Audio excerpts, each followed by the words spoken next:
Hey, welcome to this episode of Phase Line Blue podcast. With me today is Tim Oditt. I had the pleasure of serving with Tim years ago in Afghanistan in the early years. And Tim is currently the head of school in Amarillo, Texas, which he'll talk more about in a second. But Tim, thanks for being on the show today. Oh, thank you, Jamie, for having me. I'm excited to be here. So starting off, if you would just share a little bit about what do you currently do as head of Yeah, school? uh, yeah. I'm the head of school at Ascension Academy in Amarillo, Texas.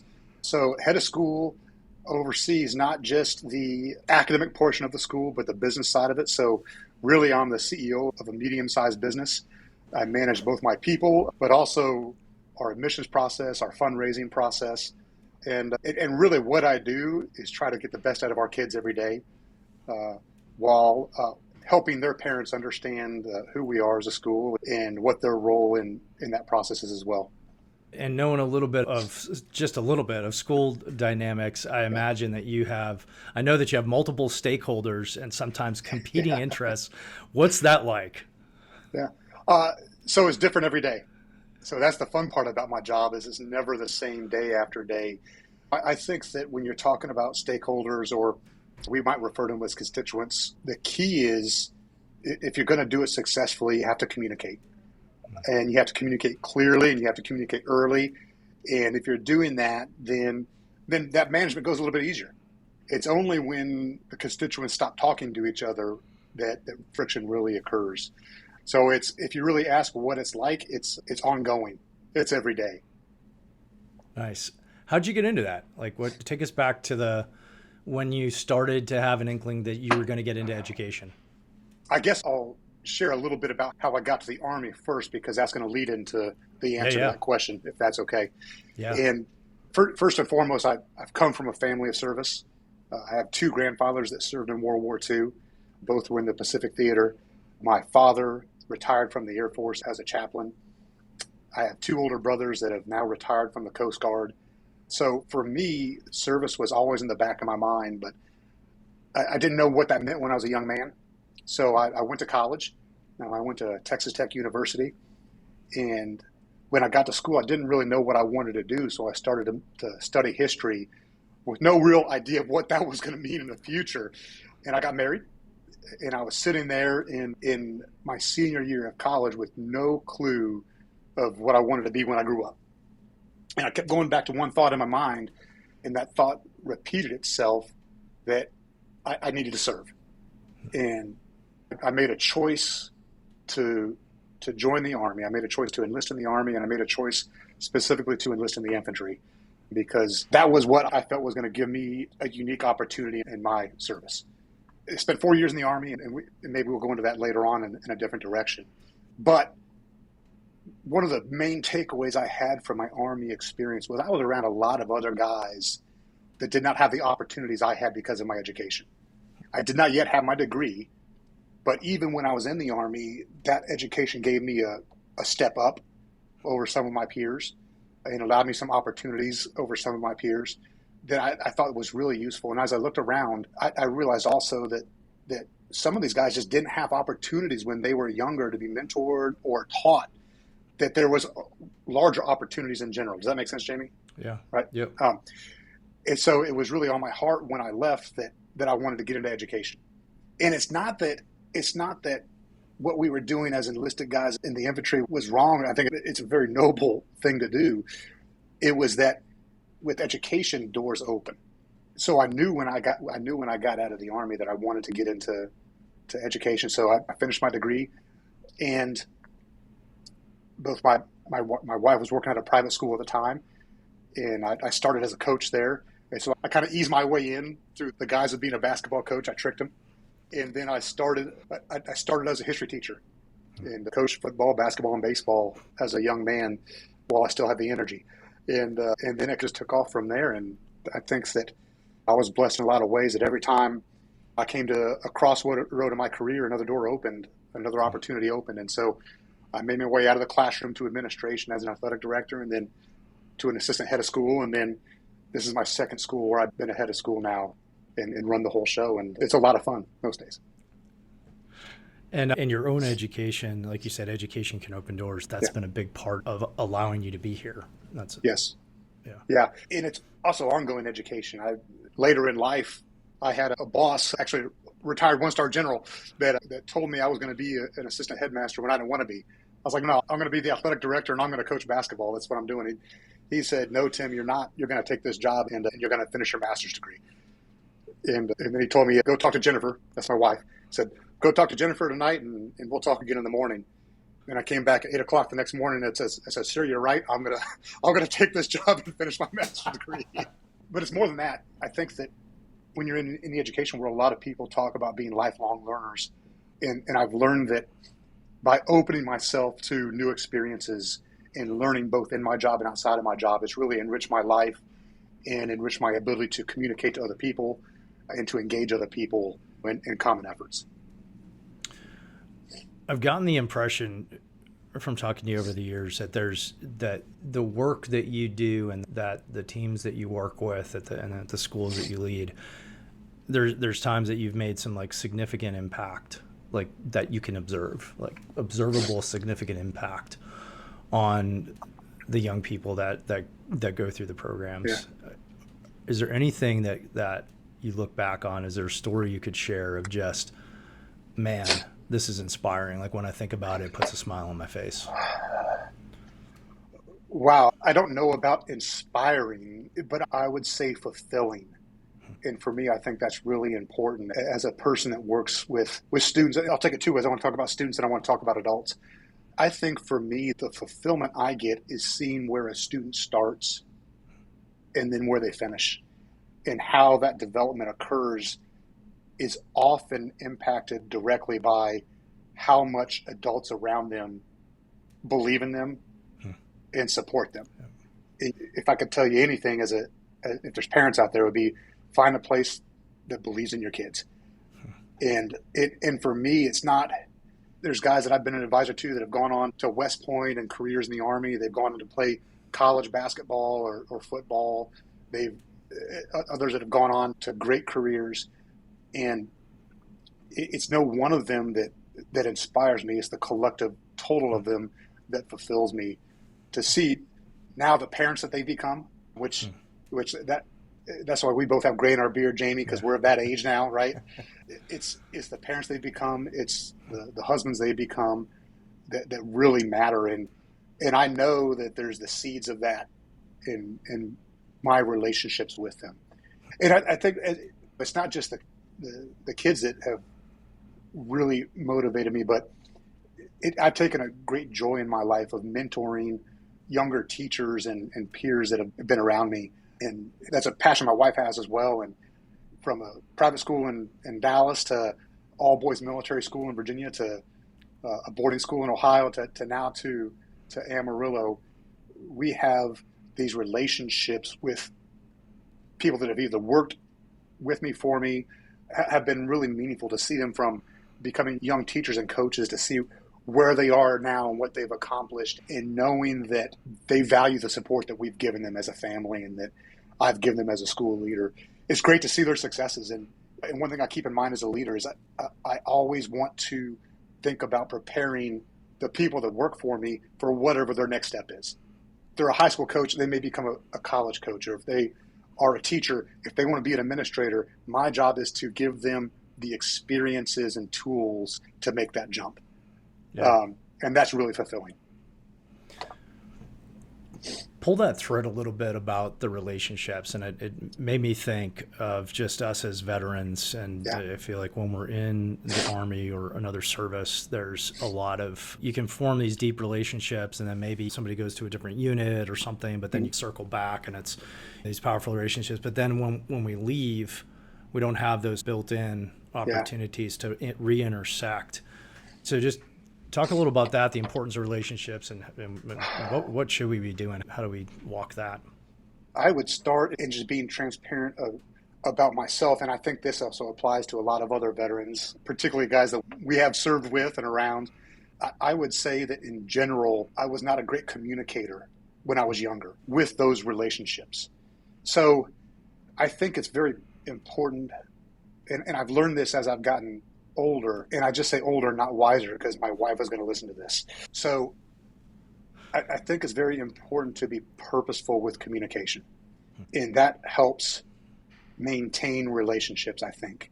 And I think, like, even over the years of conversations that you and I have had, there was probably a stretch of years when I first got out that we didn't talk at all.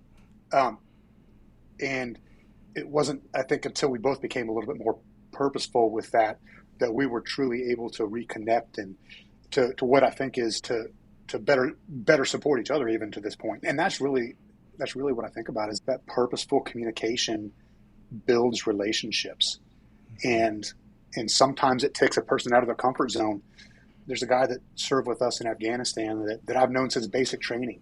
He was my battle buddy at basic training. We went through basic training together. We went from basic training to advanced training together. We went from advanced training together to the 101st Airborne, all the way down to the same squad. And then we went to Afghanistan together, and then we were in Iraq together. And we're as close as brothers can be. And there was a time when I got out where we didn't communicate a whole lot. And then we circled back to it, and we saw each other. We made it a point. But it wasn't until recently that we really sat down and were able to open ourselves up to each other. So I think with purposeful communication as a foundation, then I think that it's also important in those relationships to be open with each other in a way that is sometimes difficult and has been difficult for me. And I guess men don't use the word vulnerable, right? That's a negative connotation in our society, maybe. And so I use that word open instead. But the impact of that conversation with my OG, my original battle buddy, was, you know, like he got me to go to the VA for the first time, right? Yeah. And probably you would push me in that direction also. However, it was that particular conversation that sparked me to do something that I would not have done otherwise. My wife has been on me about it for years. And so when I think about those relationships and I think about that personal communication, I think about that openness. And I think just the last thing I'm going to say about it, because you told me not to ramble, was really, is really, again, as I've gotten older, I think we've got to appreciate it. Right? I think we have to appreciate the fact that those people are in our lives. Yeah. And that support is in our lives. That's good. That's good. Hey, talk about that VA thing a little bit, because I too had a conversation, nighttime, poolside, good friend who I had served with, who really led into it with a statement, "We're all adults here. What's your VA rating?" And when I told him it was 0% in about 5 or 6 areas, he scoffed and immediately took action to fix me. As it were, or to help me fix my immediate whatever. Action, right? Immediate action. What is that? What's been your experience with that? Why wait so long? What's going on with us? Yeah. So, stubbornness. That's the first thing that jumps to mind. But really, it's more than that. And I thought more about this, and I'm still going through the process. Like, I got an email in my inbox yesterday. Kay, you indicated that your intent to file for this or that for the VA is, shoot, I got to go back and do this. I'm still working through it, but I think that for me, it was the idea I didn't deserve it, and that there were other people that were impacted more than me, and it's not comparing service. It's not. I don't think that was it really, and it wasn't pride. I don't think, but for me, it was look at all these guys that really need it. And when I viewed myself and did an internal catalog, I did not view myself as needing it. And probably internal catalog's not the best way to approach this situation. That was really a driving force. I had a couple other people in this process, along with my guy, my battle buddy, that told me, hey, there's more than enough money for everybody. Yeah. And after my conversation with my friend, it works out that there's a father of one of my students who works for the VA here in Amarillo, and he and I were talking about it. I was like, I don't know. And he echoed those very same words that my friend did, and then other people in my life, like, Tim, there is enough for everybody, and you have to take advantage of it. So long answer to what probably could have been summed up with just that feeling of not deserving it. Yeah, and I think that's probably quite common. And it's 2 images in my head. One is that we think we don't deserve it because we look down the line at somebody else, and it's built into our training, right? If you have triage and who can drive on versus who needs to be evacuated immediately, like all that. And I guess like the humorous part is with that logic that we do to ourselves, there's probably only like one person that's deserving, right? Yeah, That's like yeah. quantifiably the tip of the worse pyramid, off. right? That's right. Yeah. Yeah, the tip of the pyramid. And that's the only person that gets to get it. The other side is it's the, again, built into the system, our service, there's always scarcity, right? You want the resources, you want the resupply, all that. There's only so much plywood to go around. And we think that's how this also works, that there's this finite sum that if I take it means somebody else isn't getting it. And also, Jamie, I think you hit on something that's really important. Whether you're in for 4 years or 14 years or 24 years, that idea that you got to drive on, right? Yeah. Whatever your mission might be. I think that's impacted me professionally a lot of times in positive ways and a couple times in some not so positive ways. And that does play a role. Hey, I could get through it. Whatever it is, I could get through it. And I think hidden in that is just some unhealthy habits possibly. For me, like talking about my service, I just don't do it, right? Yeah, right. Like my kids don't hear about it. My brothers don't hear about it, even though they're retired. My dad doesn't hear about it. I save it for this very narrow group of people who were there with me. And it goes back to the idea of openness, because I think that I've got to deal with it. Like it's mission focus in a very unfocused way. And sometimes that mission is, hey, getting through the day, getting through a weekend, whatever it is. And just sometimes really more recently found ability to connect with people has really helped me manage that. Yeah, that's good. Speaking of your service, I want to ask, I know we could talk for hours. There's so many threads to pull, so many experiences. Yeah. I want to focus in on a few, and I want to start off with, what are some of the memories and situations that you look back and they make you laugh? They're just the sheer comedy.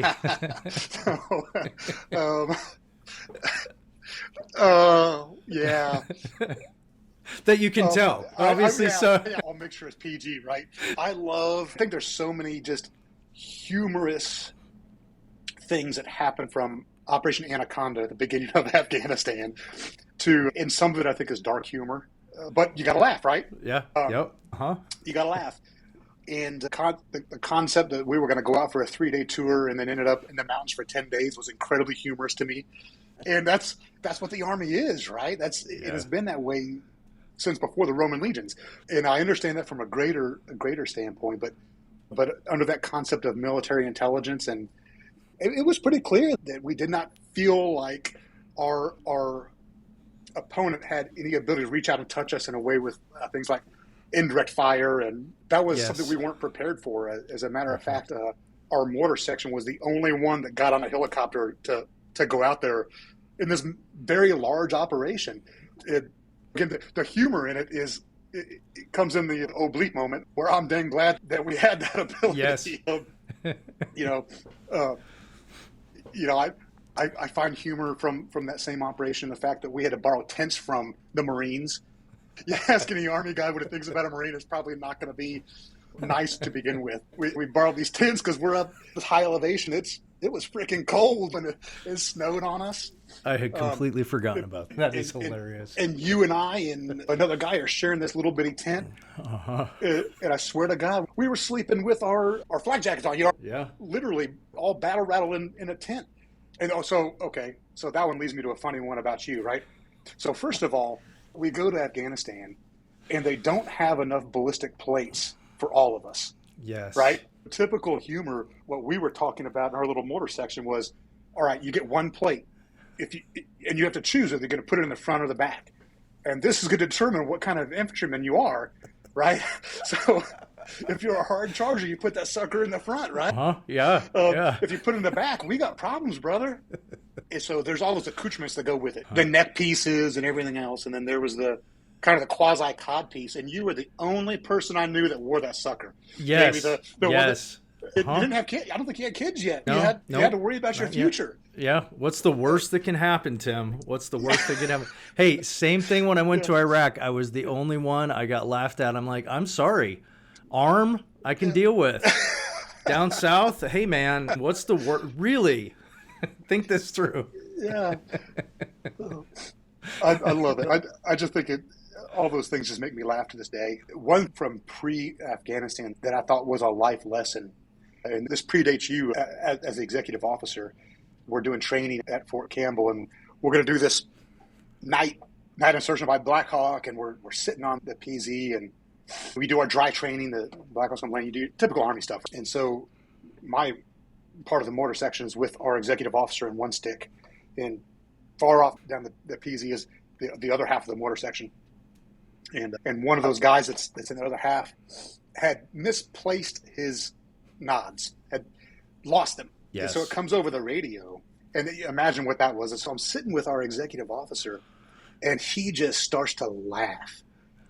And I'm like, I said, sir, why are you laughing? He says, you know what?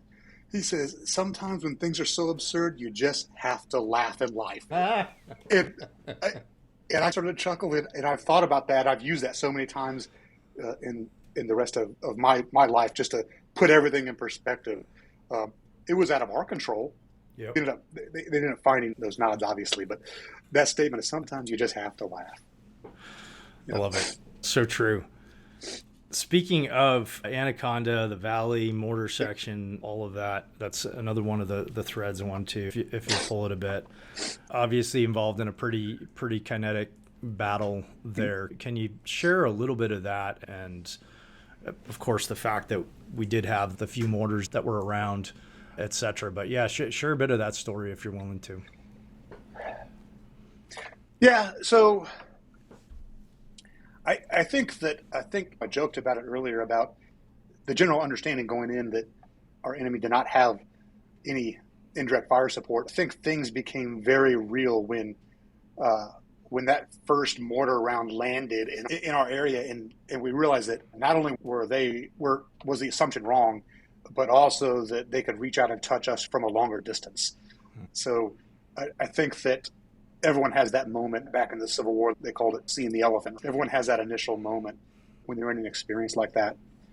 And it became real then. Like subsequently, just being in a situation where we were providing supporting fire, sometimes under very intense situations. Boy, not to be an Army homer, but first of all, it showed me the value of what we did in training, because first of all, we were really good. Yep. That's part of why we ended up going to begin. We were really good at what we did. But we were only really good because we trained hard. And just going through that, leaning back on that training, it provided a support and comfort for me, because I was going on that kind of that automatic setting and providing supporting fire for not just our company, but others that really needed it. That we were the only thing in the area. That was a lesson that I learned that I applied later on. Hell, even coaching basketball. The way we practice is important, and the way we do everything is important. What I don't remember is I don't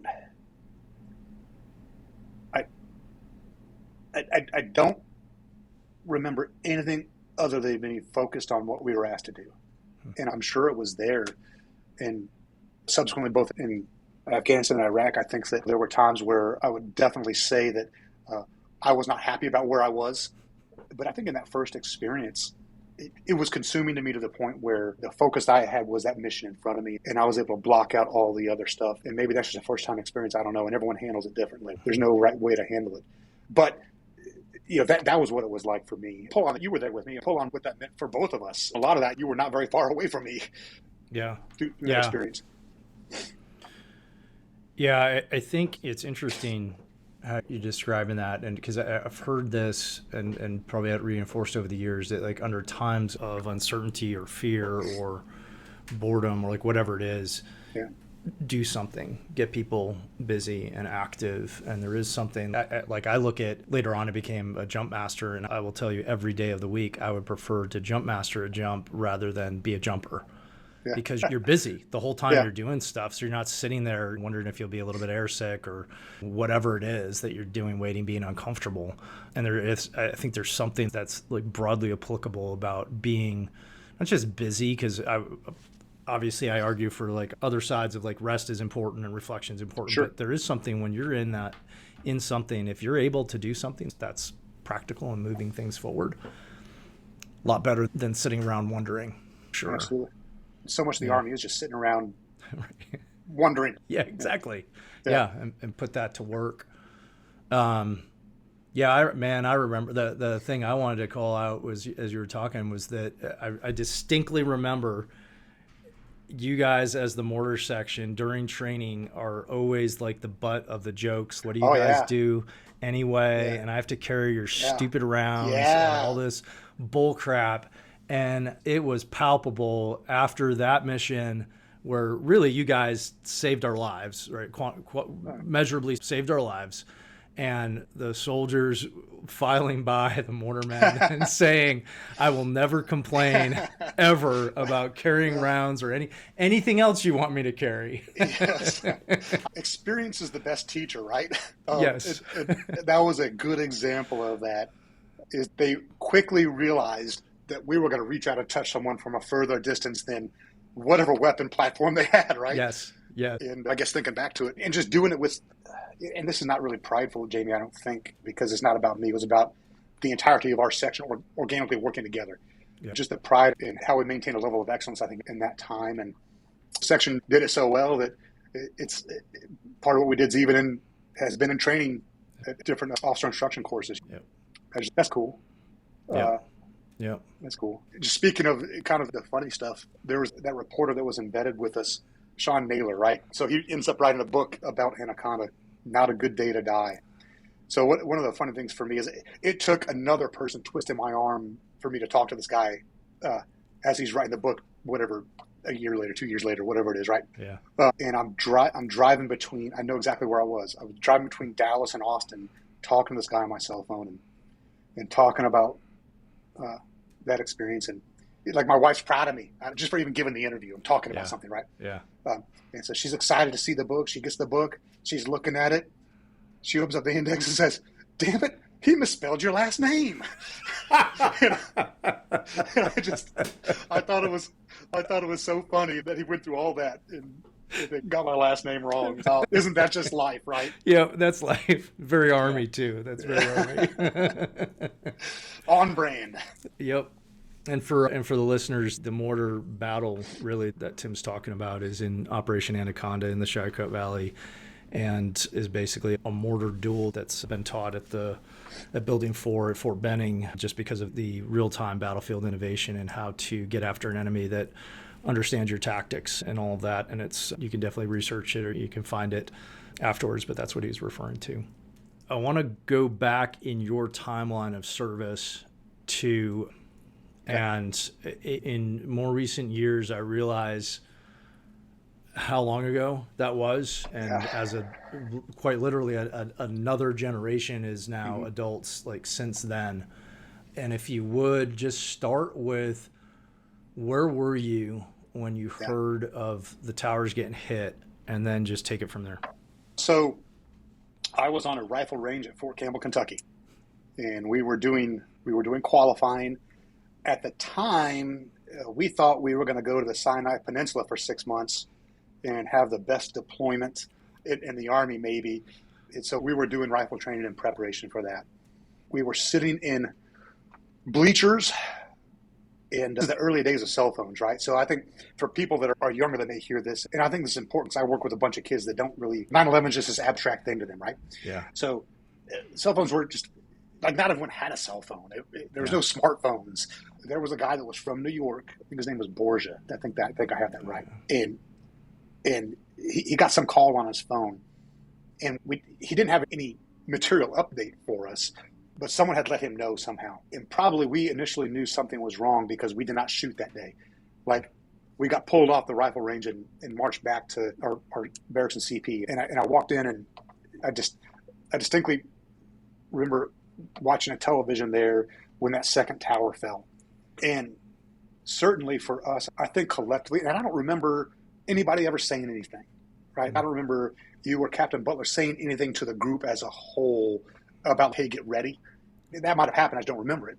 I remember at that moment really understanding what I'd signed up for and having the concept of, hey, this is going to change my life.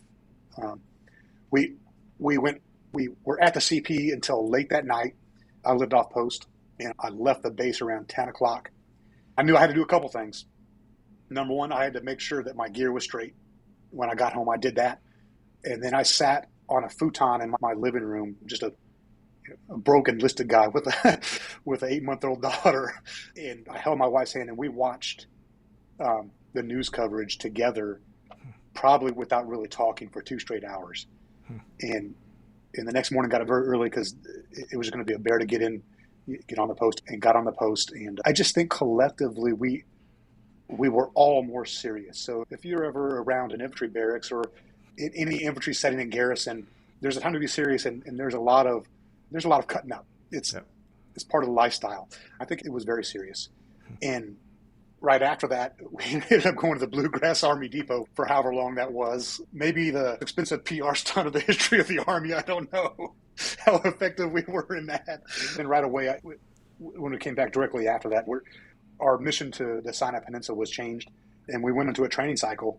And although we had not been told, I think collectively, again, we all knew what that meant. Yeah. And impact of, for me, not only as an American, but as a guy that was in the Army when it happened, just the sheer impact of seeing the Twin Towers fall and understanding that we had been attacked was a motivator. It was a motivator, and it gave focus to what we were doing in that training cycle, and what we were going to fight for was very clear in my mind and impactful to this day. I'll never forget where I was then. I'll never forget when my wife told me that Osama bin Laden was killed. Those are things that make me emotional because of the impact of it. Don't know if I got twisted around that question a little bit, but no, you didn't. That was great. When we were flying over on the charter aircraft, I think the pilot got permission to do a racetrack over ground zero. Is that? Yeah. Yep. So I'm going to blame it on the Ambien. Yeah. But I was either asleep or I stayed in my seat as everyone ran over the windows. Tell me about that, because I know that was a huge moment. So with the pilot, and this is my recollection, which has a lot of years now, the pilot comes over, and as we're flying over New York, he says that we're the first plane to fly over this the site. And so he banked and went around one way, then went around the other way. And almost all of us, or those of us who want to sleep, almost all of us scrambled to those windows to look out. I don't think at that point any of us needed motivation. I think at that point we understood where we were going and why. However, boy, what an impact, right? And it's the equivalent of flying over Pearl Harbor. Sure. During World War II on the way to Wake Island or whatever it is. Man, that'll crystallize your thinking in a hurry. Yeah. Yeah. Long time ago. Yeah. But also not that long ago. Yeah. In some ways. Yeah, shouldn't be forgotten. Yeah, for sure. If you would share a little bit just about, and you mentioned earlier, everyone deals differently with combat and whatnot, but just the long-term effects of war, I'll say it that way, whether for you personally or those that you're in relationship with. I'm going to start with that relationship part, and then I'll tackle how it's impacted me, and I'm going to try to keep my crap together emotionally. So bear with me, if you will. You're good. So I think for me, the impact on my family was really important, and not important in a good way. And you've lived through it, and a lot of guys that were with us there are divorced, and it just didn't work for whatever reason. And my daughter was 3 when I got out of the Army. And Jennifer and I went back and we looked at my Afghanistan, Iraq, and all the other training and deployments, type of stuff that we did. And when I got out, I had seen her one of those 3 years. Wow. And those are formative moments that I miss for very good reasons. That's part of service, is your family is served too. And my wife was in places that were difficult for her. She had a master's degree and couldn't get a job in Clarksville, Tennessee. And so when I made the choice, and I was married and we came to the choice together, but I put my name on a piece of paper that I always had the understanding that the choice was driven by me, but she went through it with me. Mm-hmm. And the impact on families, I just think, is something we don't often talk about enough as a country. And what you mentioned earlier, it's better to be active and engaged. Yep. While we were deployed, whether it was Iraq or Afghanistan, we were doing. Now there were downtime, but we were doing.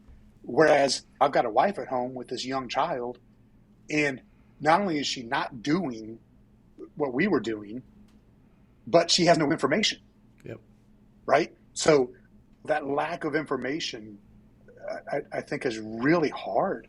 And I'm blessed. I'm blessed that my wife supported me, that we were able to work through it, and if anything, be stronger because of it as in our relationship. And that's not how it always is.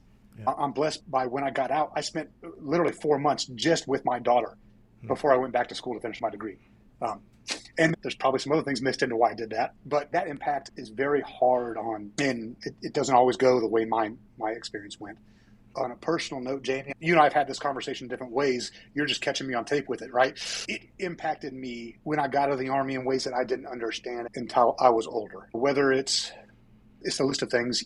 I could say now what I couldn't say for almost 2 decades, Jamie, is I have PTSD, and I ignored it for, about 18 years, right? Yeah. And internalized it, and I still don't talk about it, right? I don't carry around a card. Please excuse my brevity. I have PTSD, whatever it is, right? Right. Going through the experiences, but just like I talked about with the VA, it's, I can't have PTSD because I came out of it okay. Yep. I can't have PTSD because I have no injuries. I have a healthy relationship at home. I have good kids. I have a good life, so I can't have PTSD. And I was lying to myself. And going back and looking at who I was during that time, it wasn't that I was a bad person. I just think that at times, there were times where I didn't react well to things. There were times, and there still are times, again, my wife's going to listen to this, to be honest, there still are times where I internalize, where I don't ask for help.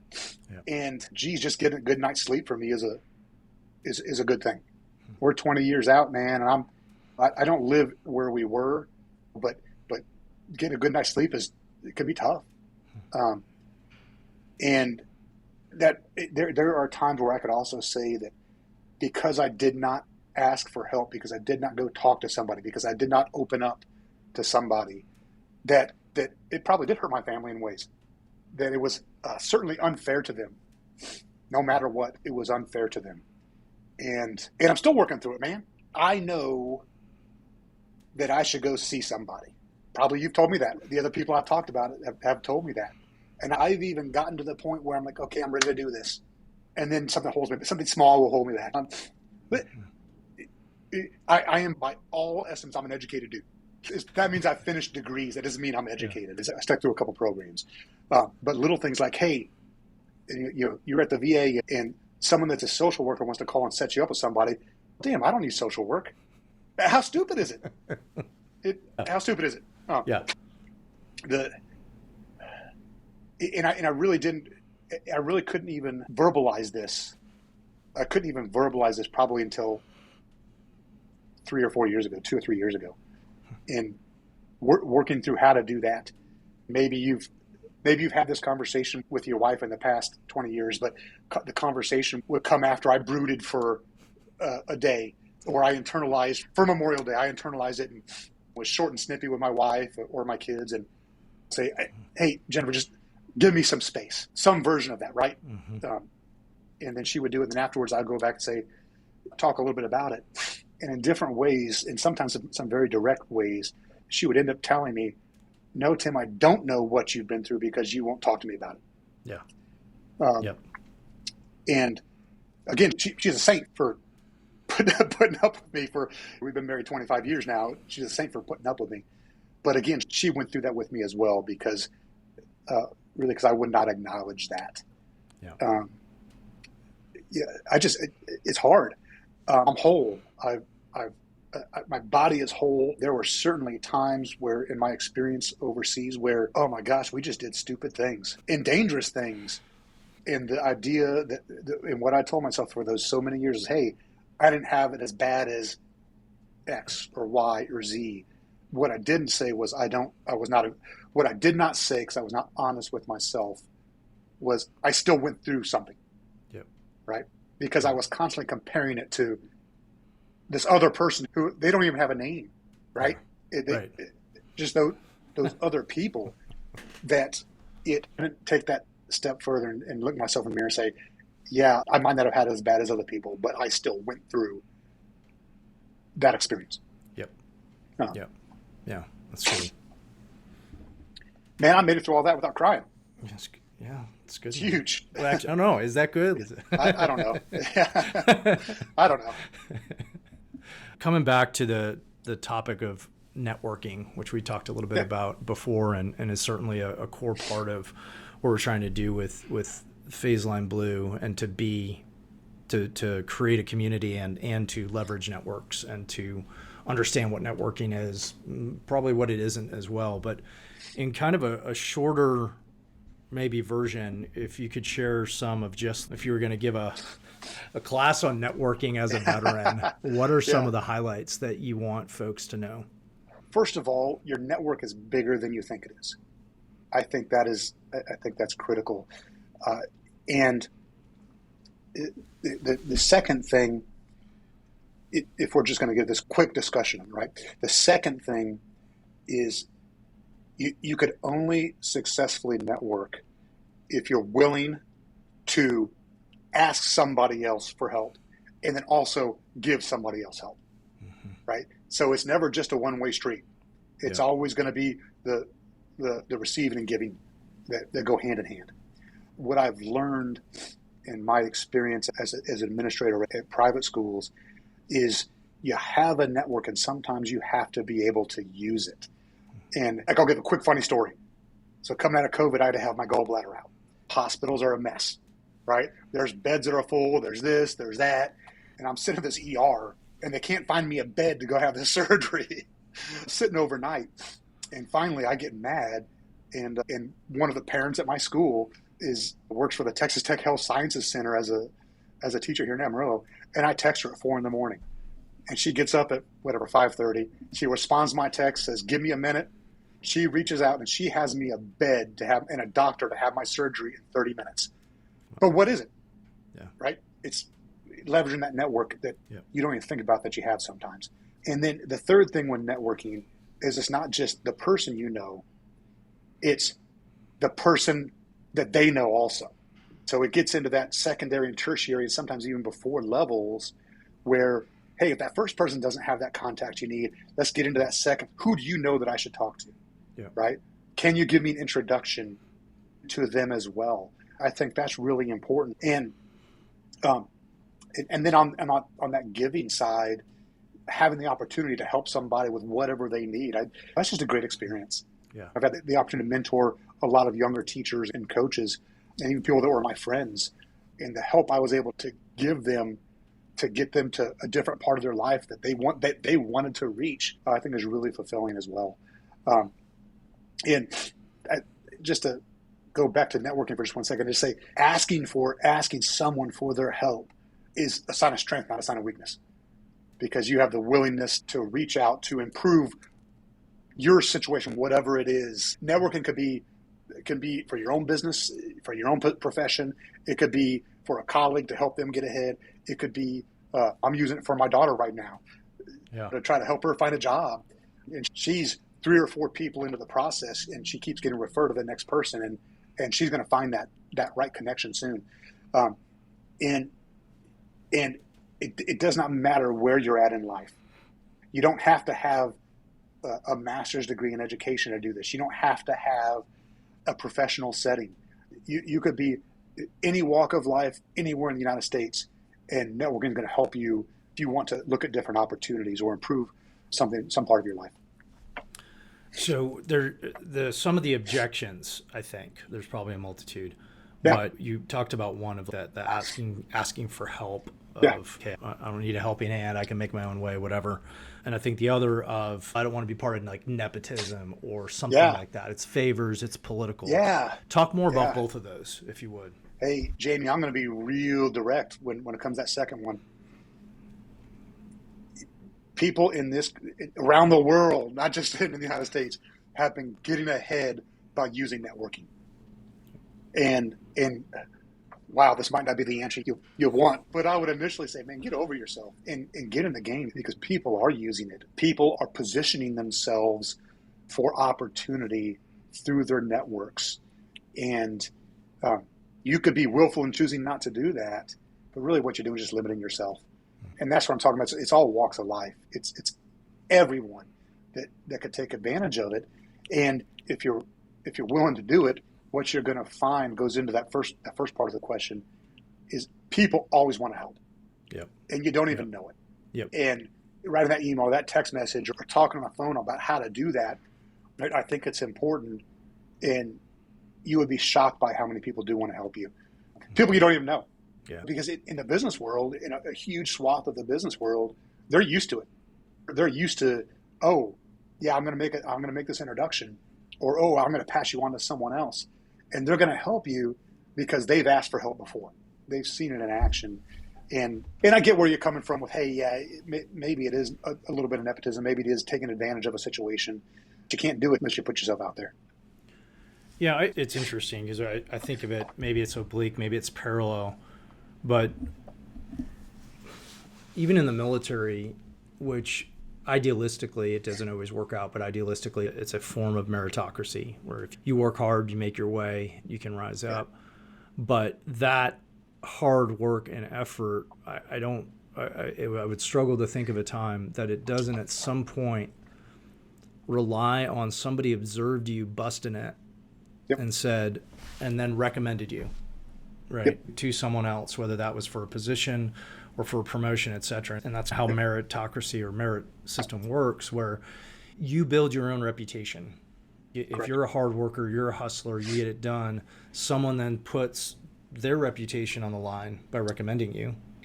And then it goes from there, which is, to me, is the pure form where we're actually saying, let's say that as a business owner, like I'm looking for a person who's going to be A, B, and C. And you're like, Jamie, I know that exact person. Yeah. I recommend them in. Now it's not that you filled that need because you're somehow like related by royal blood to Tim, right? Yeah. It's that you know that this and person good luck if you has are, what I'm it sorry. takes. Yeah, right, exactly. And so that's one piece of it. The other is, and this is on my informal to-do list, I haven't looked it up, it makes me very curious about the success rates of people who are brought into an organization as known entities versus people that come in off the street. And it's this perennial challenge in hiring where people put on their best face and then they get there and they may or may not live up. But when you're a known entity, then you're known for your strengths and weaknesses, which I think is huge. Yeah. So a couple things off that. I think you hit it right on the head. Part of networking is founded on the premise that whoever you're networking for is not going to disappoint in the future, right? Because exactly. If you recommend someone, even if it's 2 or 3 down the road, if you recommend someone that is not going to be able to perform, your network is not going to grow, is going to shrink because people aren't going to come back to you, right? Yep. You're only going to recommend people that you feel are deserving. And hard work, and not just hard work, but focused hard work. And there's 2 different things there. Yep. You could be the hardest worker in the world, but if it's not focused in the right direction for whatever your organization is, it doesn't matter. So focused hard work is going to open up those networks to you in a way that is exponential, right? The second one, we could probably talk about that more extensively later. What I would tell you as a person that has hired is if I have a connection with them. So if I have, hey, this guy is going to do this, or they're coming from someone who I really respect, or they're someone that I've worked with in the past, they are going to have a leg up to someone coming in fresh. Yep. I just think it's human nature. Now that person that comes in fresh that I've hired completely separate from my network can get to that same place through focused effort that I was talking about earlier, but it is going to establish a baseline of trust that is going to be built on, frankly, a little bit quicker than someone that doesn't have that intro or that introduction. And as I've been in the hiring process at probably for 12, 13 years now in different administrative positions, I will always put that connection at the forefront. And listen, even to small levels, like for me, it's not just military service, but I look and say, okay, has someone somewhere in their past, whether in high school or in college, were they an athlete that participated on a team? And I ask that question because it would be the same way I view someone who was in the infantry, right? Mm-hmm. I ask that question because I know those people know how to collaborate and work together. They know how to take, most likely they know how to take instruction. Yep. Most likely they know how to take criticism. So it's not just for me, it's not just networking or through like someone who I know of reference. It's also how I pursue a resume and look at it like, all right, if this person, it's all apples to apples with another candidate. Yep. But I know they were an athlete, or I know they were in the infantry, or there's some known. So it's another layer of how to approach that hiring also. Or we could probably talk separately about that for Yeah. a long time. No, and I think it's worth digging deep on. Yeah. And like you mentioned, trust earlier, and organizations, teams thrive off of trust. And a key element, as I've been taught and observed, is when you know somebody, the trust is already there. And could even be for good and for ill. It could be like Jamie is like solid on A, B, and C, and by the way, never ask him about D. Yeah. And that's a trust because it does what we expect it to do is one way of thinking about it. That's also, good. let's circle back to what you were talking about with maybe those drawbacks or those fears around networking. I would also share that, like in my profession, when you get to be a head of school, you go through a pretty thorough vetting. Yeah. And part of that vetting is whether it's, and for me, it's almost always a consultant that has done this. That consultant's going to get into your past at my level. And I'm telling you, a good recommendation from that retired brigadier general who was the assistant division commander of the 82nd Airborne when they were in Iraq, it carries weight. Yeah. It carries weight, but he's part of my network. Yep. And so but I would tell you, just to close the book on that hard work part that goes with it, I only got that recommendation from him because I busted my tail for him. Yeah. And I think it's part of that circular approach to networking. Yeah, that's great. It's great. Thanks, Tim. Hey, Yeah. I appreciate you taking the time. I enjoyed the conversation, and have a great rest of the week. Yeah. Hey, thank you for having me, Jamie.